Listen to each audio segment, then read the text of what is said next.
5장 1절 말씀. 자, 우리 말씀 한 절씩 교독하겠습니다. 제가 한 절을 읽고 여러분 한 절 읽겠습니다. 내게 말하라. 율법 아래에 있고자 하는 자들아, 율법을 듣지 못하였느냐? 기록된 바 아브라함에게 두 아들이 있으니 하나는 여종에게서 하나는 자유 있는 여자에게서 낳다 하였으며 여종에게서는 육체를 따라 낳고 자유 있는 여자에게서는 약속으로 말미암았느니라. 이것은 기은이 이 여자들은 두 언약이라. 하나는 시내산으로부터 종을 낳는 자니 곧 하갈이라. 이 하갈은 아라비아에 있는 시내산으로부터 지금 있는 예루살렘과 같은 곳이니 그가 그 자녀들과 더불어 종노릇하고 오직 위에 있는 예루살렘은 자유니 곧 우리 어머니라. 기록된 바 잉태하지 못하는 자여 즐거워하라. 산고를 모르는 자여 소리질러 외치라. 이는 홀로 사는 자의 자녀가 남편 있는 자의 자녀보다 많음이라 하였으니 형제들아 너희는 이삭과 같이 약속의 자녀라. 그러나 그때에 육체를 따라 난 자가 성령을 따라 난 자를 박해한 것 같이 이제도 그러하도다. 그러나 성경이 무엇을 말하느냐? 여종과 그 아들을 내쫓으라. 여종의 아들이 자유 있는 여자의 아들과 더불어 유업을 얻지 못하리라 하였습니다. 그런즉 형제들아 우리는 여종의 자녀가 아니요 자유 있는 여자의 자녀라. 그리스도께서 우리를 자유롭게 하려고 자유를 주셨으니 그러므로 굳건하게 서서 다시는 죄의 멍에를 매지 말라. 아멘. 자, 오늘은 종의 멍에를 매지 말라라는 제목으로 말씀을 전합니다. 우리 이런 말 많이 들어봤죠. 아버지를 아버지라 부를 수 없고 형을 형이라 부를 수 없다. 이것을 많이 들어본 그런 이야기 하지 않습니까? 예. 호부호형을 할 수 없다 하면 가장 먼저 떠오르는 것이 우리가 홍길동전. 그죠? 홍길동전에서 아버지를 아버지라 부를 수 없고 형님을 형님이라 부를 수 없는 바로 그런 문구가 나오죠. 한국 최초의 한국 소설, 우리나라 최초의 한국 소설이 홍길동전입니다. 소전입니다.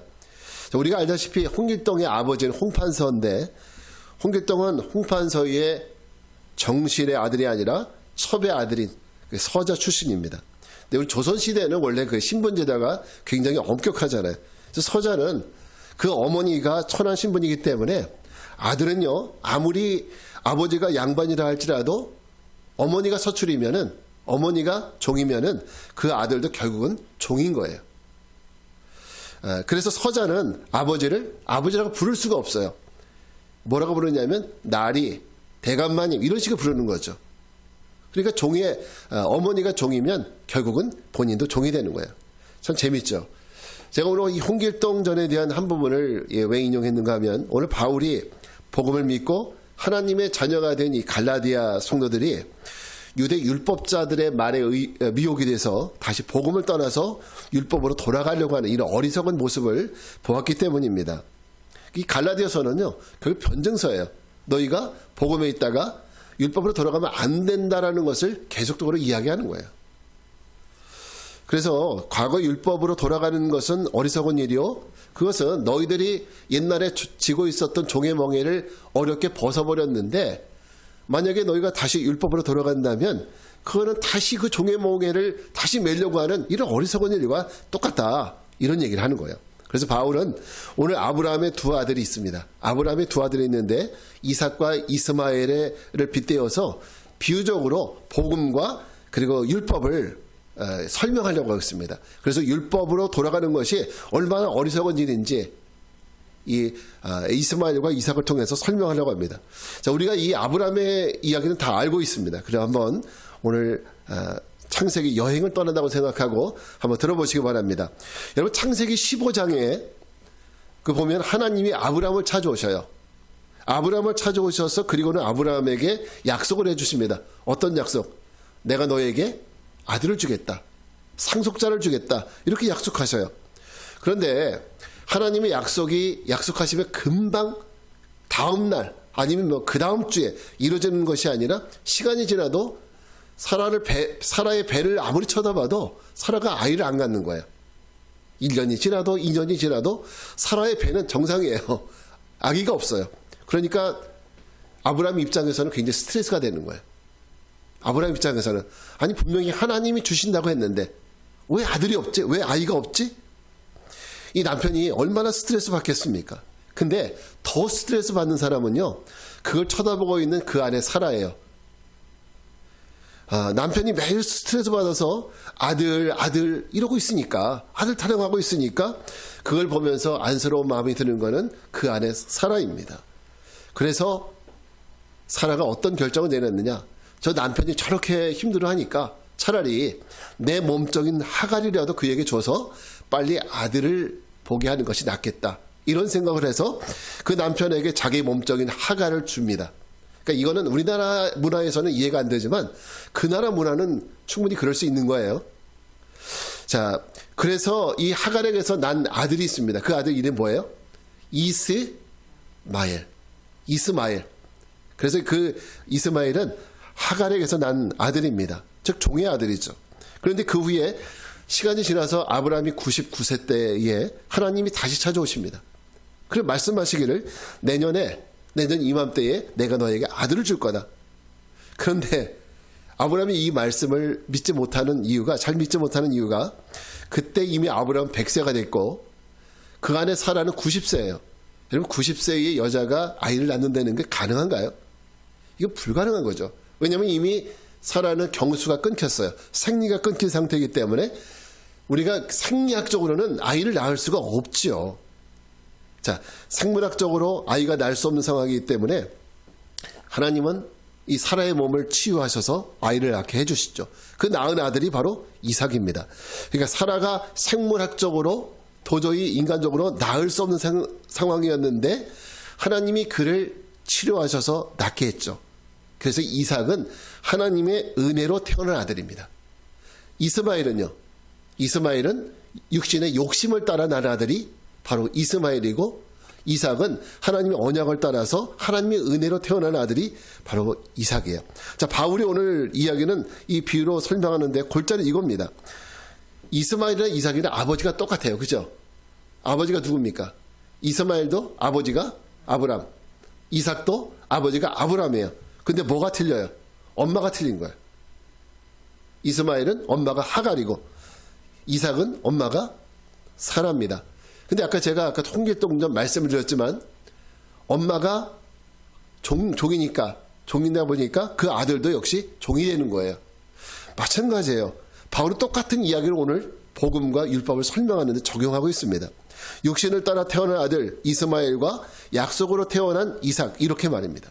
이스마엘은 어머니가 종이기 때문에 아무리 아브라함의 아들이라고 할지라도 결국 이스마엘은 죄의 종이에요. 그는 종이에요.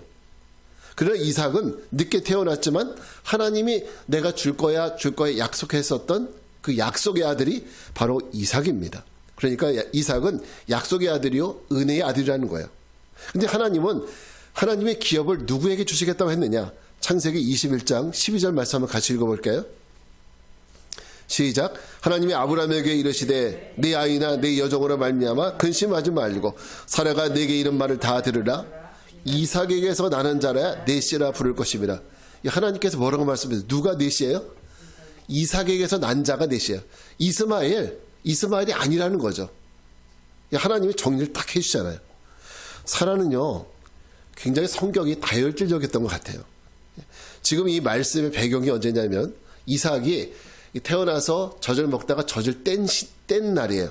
그때 잔치를 벌여줬는데 가만히 보니까 이스마엘이 이삭을 희롱하고 있는 거예요. 놀리고 희롱하고. 근데 말이 희롱이라고 나왔지 사실은 제가 가만히 이렇게 묵상을 해보면 생각을 해보면 막 툭툭 건드리면서 희롱하고 놀리고 때리고 이러지 않았나 싶어요.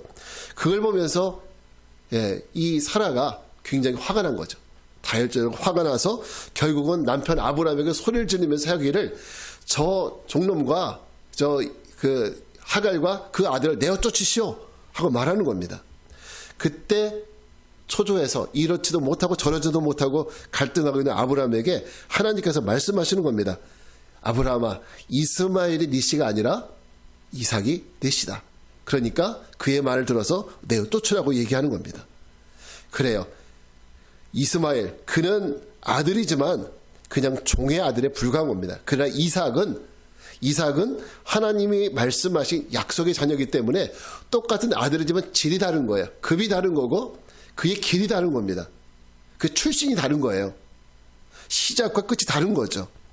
그래서 아브라함의 기업과 하나님의 기업이 될 거라고 하나님이 이 모든 걸 정리해 주시는 겁니다. 자, 오늘 바울이 이 스토리를 인용하면서 율법과 복음을 설명하는데, 율법은 그 종인 하갈에게서 난 이스마엘을 의미하고, 복음은 약속의 자녀, 즉 아브라함의 아내인 사라에게서 난 약속의 자녀 이삭을 의미하는 겁니다. 자, 그럼 상식적으로 생각하고 판단해 보라는 거죠. 너희가 생각할 수 있으면 생각을 해보라는 거죠.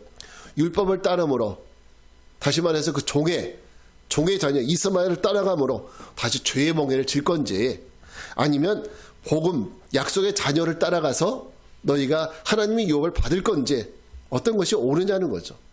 굉장히 이 바울의 비유는요, 굉장히 직설적이고 확실한 얘기를 해주는 겁니다. 사실 그래서 이 문제를 묵상하다가 오늘 우리의 삶에 한번 적용을 해봤습니다. 이것을 우리는 어떻게 우리의 삶에 적용할 수 있을까? 우리 믿음의 성도들이 신앙생활하면서 우리도 갈등합니다. 아, 내가 세상 사람들과 똑같이 세상 사람들의 방법대로 살아가는 게 맞나? 아니면 교회에 오면 우리가 믿음으로 하나님만 믿으면 살라고 그랬는데 하나님만 믿고 따라가는 것이 맞나? 세상을 따라가는 것이 맞나? 하나님을 따라가는 것이 맞나?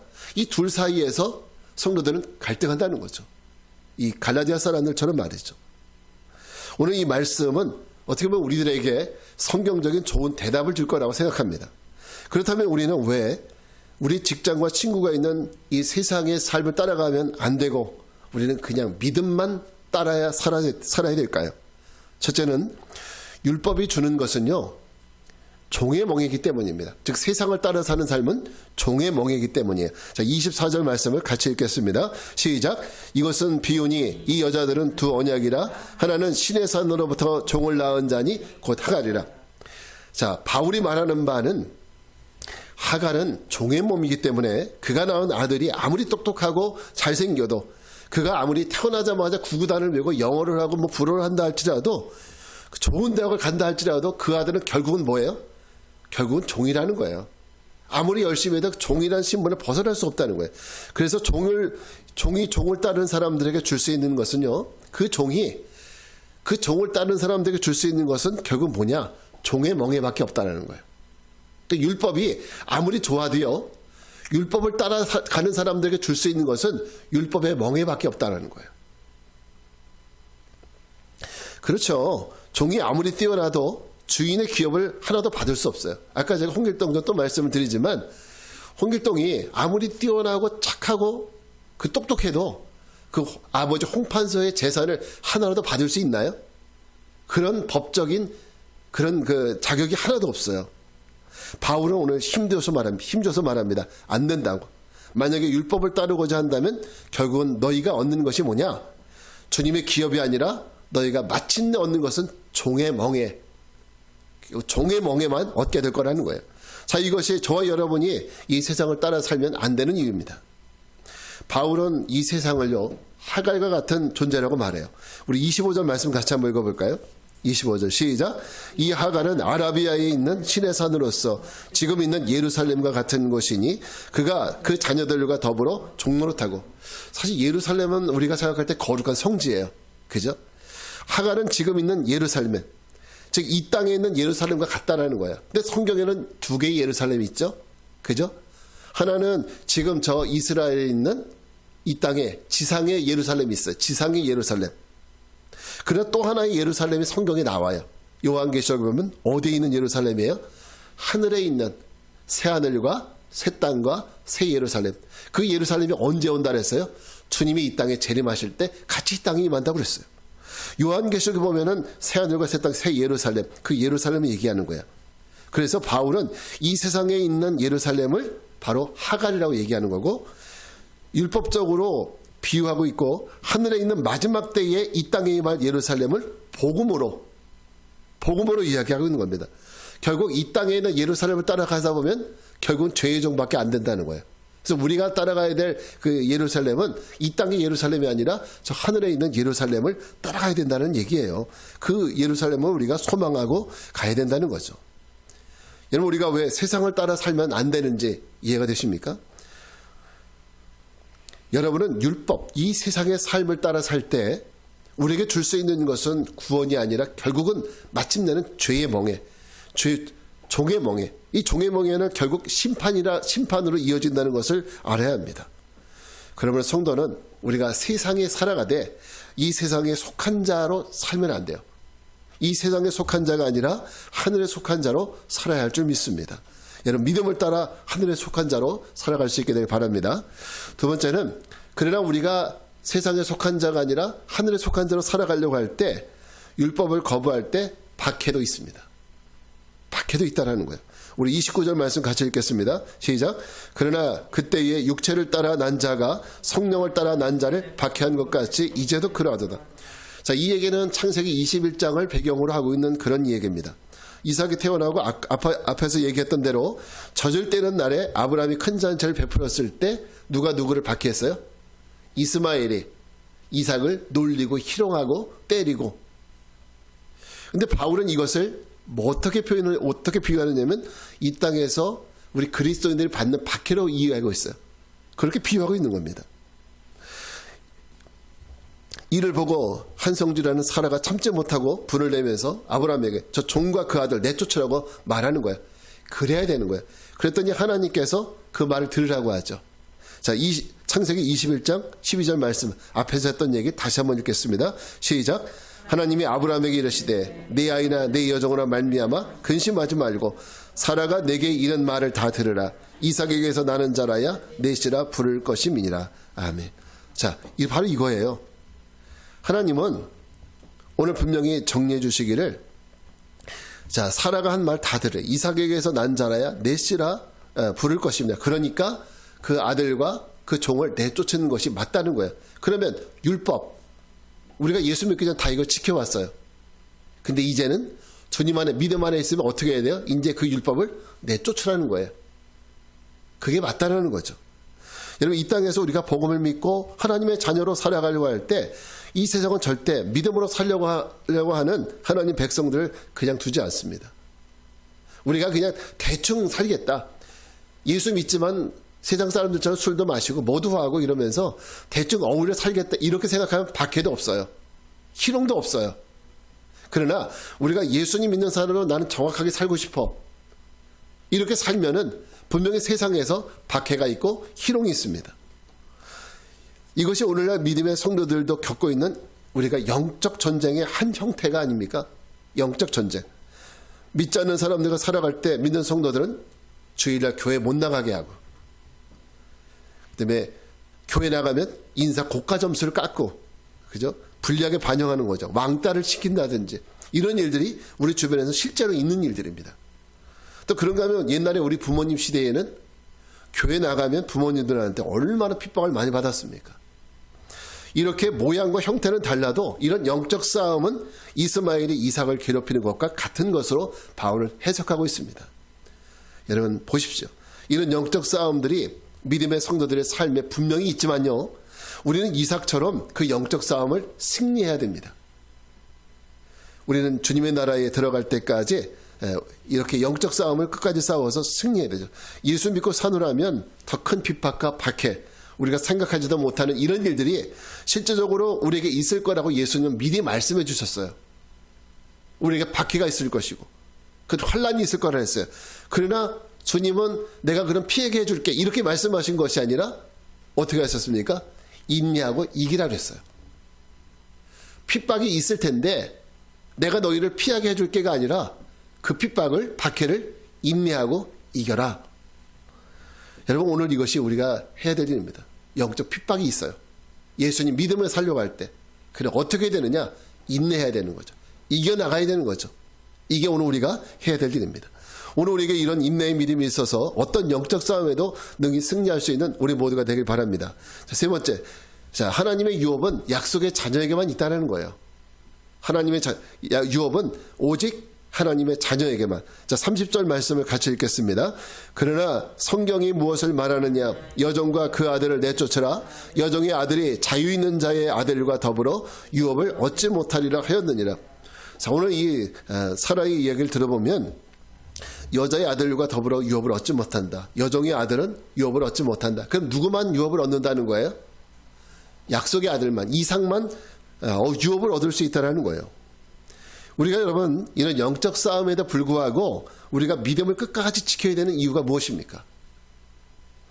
우리의 유업은 아무나 얻을 수 있는 것이 아니기 때문에 이스마엘도 안 되고 오직 이삭, 오직 약속의 자녀만이 얻을 수 있기 때문에. 그래서 우리 약속의 자녀로 살아가려고 하면은 끝까지 믿음을 지켜야 된다는 거죠. 바울은 갈라디아 교인들이 복음을 따라서 율법으로 회개한다면 율법을 따라가는 자들이 복음을 따라가는 자들과 함께 하나님의 유업을 함께 얻을 수 없다라고 얘기합니다. 만약에 지금 복음 안에 있는데 다시 율법으로 돌아간다면 너희는 하나님의 유업을 얻을 수가 없다는 거죠. 우리의 신앙생활에는 분명한 이유와 목적이 있습니다. 우리가 그냥 신앙생활하는 거 아니에요. 우리 신앙생활은 분명한 목표가 있고 목적이 있습니다. 그건 우리가 죄에서 구원받아서 하나님 나라의 유업, 그 천국을 얻는 것이 우리 신앙생활의 궁극적인 목적이에요. 물론 작게 보면 뭐 우리가 좀 선하게 되고 이런 것들은 하나의 그냥 작은 목표는 될 수 있지만 그냥 우리 신앙생활의 궁극적인 목적은 여러분 하나님 나라의 유업이에요. 하나님 나라의 유업. 이거 절대 우리가 잊으면 안 되겠죠. 우리가 이 세상에서 부자로 살기 위해서 예수 믿는 거 아닙니다. 이 땅에서 착하게 살기 위해서 예수 믿는 거 아니에요. 그런데 우리에게 죄사함과 더불어서 하나님 나라의 유업을 얻을 수 있는 방법은 오직 예수님을 믿는 오직 이 믿음으로밖에 얻을 수 없습니다. 특별히 여기서 유업이라는 단어를 쓴 것에 유의하시기 바랍니다. 유업이라는 것은 아버지의 유산을 받는 거예요. 아버지의 것을 내가 받는 거예요. 근데 아버지의 유산을 받을 자격은 홍길동은 안 돼요. 그가 아무리 착해도. 오직 그 아들에게만 있는 거예요. 서자는 안 됩니다.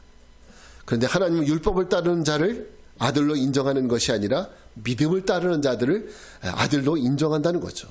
그러므로 믿음 안에 사는 사람들이 구원과 하나님의 유업을 얻게 되는 거예요. 이것이 우리가 이 세상 살면서 세상에 치우치지 말고 세상을 따라가지 말고 오직 믿음을 붙들고 살아가야 되는 이유입니다. 자, 오늘부터 우리는 대림절의 시간을 보내고 있습니다. 대림절, 예수님이 다시 오심을 기다리는 시간을 보내고 있습니다. 예수님은 분명히 다시 오셔요. 오늘 이것이 우리의 소망이고 우리의 믿음입니다. 예수님은 다시 오실 거예요. 그래 말씀하신 대로 약속하신 대로 우리에게 하나님의 유업을 주실 거예요. 근데 누구에게 주신다 그랬어요? 바로 약속의 자녀에게 주시는 거예요. 여러분 믿습니까? 우리가 죽어서 만나든 살아서 만나든 예수님은 다시 만날 때까지 우리가 세상을 따라 사는 삶이 아니라 믿음을 붙들고 우리 이 2022년 대림절 주님을 기다리는 저와 여러분들 되시기를 주님의 이름으로 축원합니다. 우리 자리에서 일어나셔서 같이 찬양하겠습니다. 찬양하고 기도합니다. 세상 흔들리고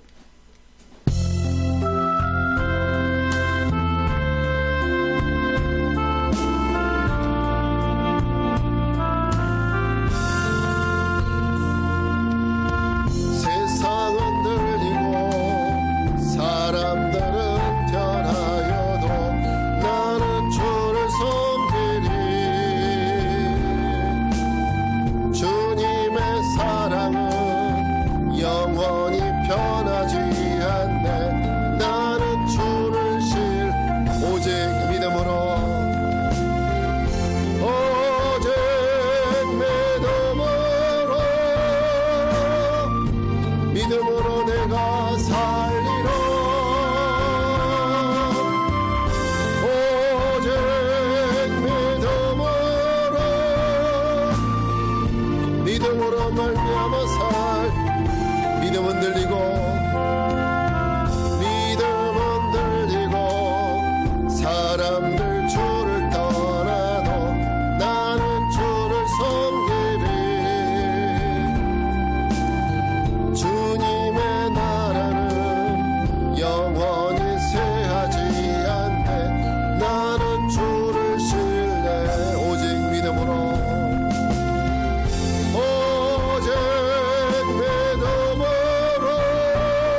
때로는 우리 신앙을 흔드는 주변에 여러 가지 요소들이 많이 있지만 그래 그런 것들 앞에서 흔들리지 않고 오직 한 길, 믿음의 길로만 가야하는 것이 성도들의 걸어갈 길입니다. 자, 우리 함께 기도합시다.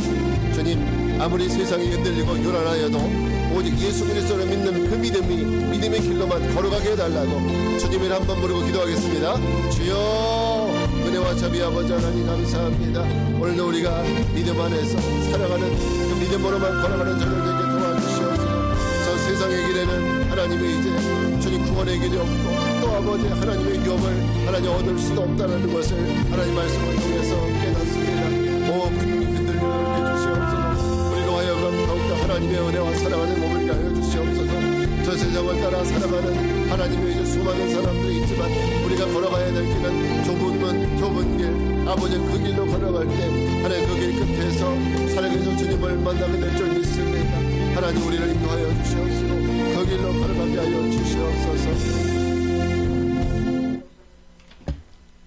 거룩하신 주님, 우리가 세상이 흔들리고 모든 시련의 바람이 불어온다고 할지라도 오직 우리가 이 믿음의 길에서 벗어나지 말게 하옵소서. 오직 이 길만 구원의 길이요 이 길만 생명의 길임을 믿고 오직 예수 그리스도를 믿는 이 믿음을 붙들고 살아가게 하옵소서.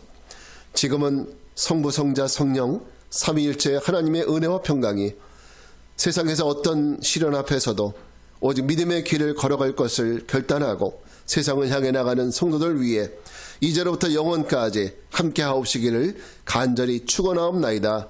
아멘.